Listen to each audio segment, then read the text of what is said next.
I've always lived my life in fast forward. I graduated high school a year early. I finished my undergrad in 3 years instead of four. And then I hopped straight into grad school with no time to really stop and think about what I was hoping to gain from it all. I did exactly what was expected of me. I didn't question it. And I filled my toolbox with the skills, education, and experiences that I thought would be the keys to a life that was fulfilling. I've always had a mind and a heart for public service, and so I trudged along through internships and seasonal positions with government agencies and nonprofits, just hoping to find happiness in my work in the communities that I was a part of. But I always came up short. I was a lot like a zombie, walking through life and dragging a leg behind me, just hoping I'd eventually feel alive.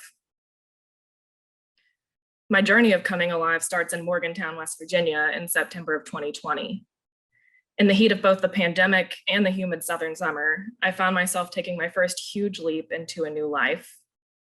What September brought me was the opportunity to start making my own path instead of just following the one set out for me by others. A chance to do something for the simple fact that I wanted to.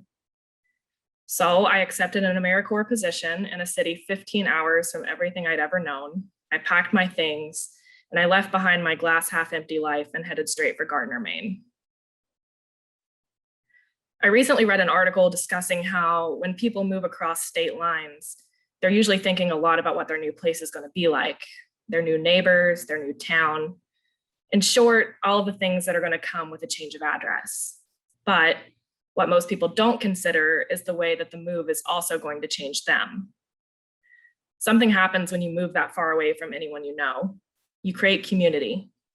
And it's kind of ironic that I came to Maine solely for that purpose. It was quite literally the job description. Relationship building, growing social capital, inclusive engagement, sometimes hollow buzzwords, but in this case, real meaningful action items that guided me along my journey as a person from away. In October, I really couldn't see the full picture yet, and I didn't know that while I was helping to build community, the community was also building me right back up. It was filling my cup, and it was giving me back the life that had been sucked out of me through the years of zombie walking. I stumbled into December with the Maine winter slowing my fast-forwarded pace through life. This weather is definitely not for the weak, but the holiday spirit on Main Street had me pausing to enjoy the individual days, along with some of the fun buy local projects that I was getting to work on. One of my very first major projects as a fellow had me interviewing local business owners, getting their stories, and creating uniquely personal social media posts. And it was really a privilege getting to hear all of these inspiring and resilient entrepreneurs tell me about their backgrounds, their struggles through COVID, and hopes for the future, and then share them with my community. And at the same time, I was creating personal connections with each of these people. My interview with a tax accountant led me to taking adult dance classes at his wife's studio. The graphic artist now sends me monthly stickers in the mail. The local brewers offered me a weekend job in their tap room. And the bakery now has my breakfast order ready and waiting for me on Thursday mornings. And all of it was grown from the roots of my work plan. My personal community was being brought back to life. As the warm weather's come around, I've watched Maine blossom around me. People are out and about again, and I've been able to watch Gardner transition into this lively little town with events happening on basically a daily basis.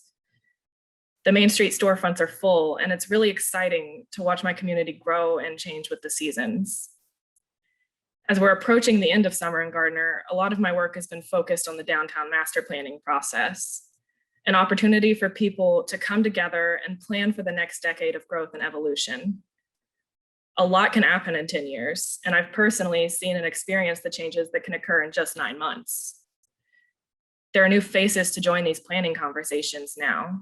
People who are just like me and have found themselves in Gardner are growing their community, filling their cups, and making a home for themselves. The plan provides a really unique opportunity to connect the new with the old, put words into action, and give people the same sense of ownership in their community that's allowed me to build a life here. There's a lot on the horizon for this town, and I feel really lucky to be a part of it.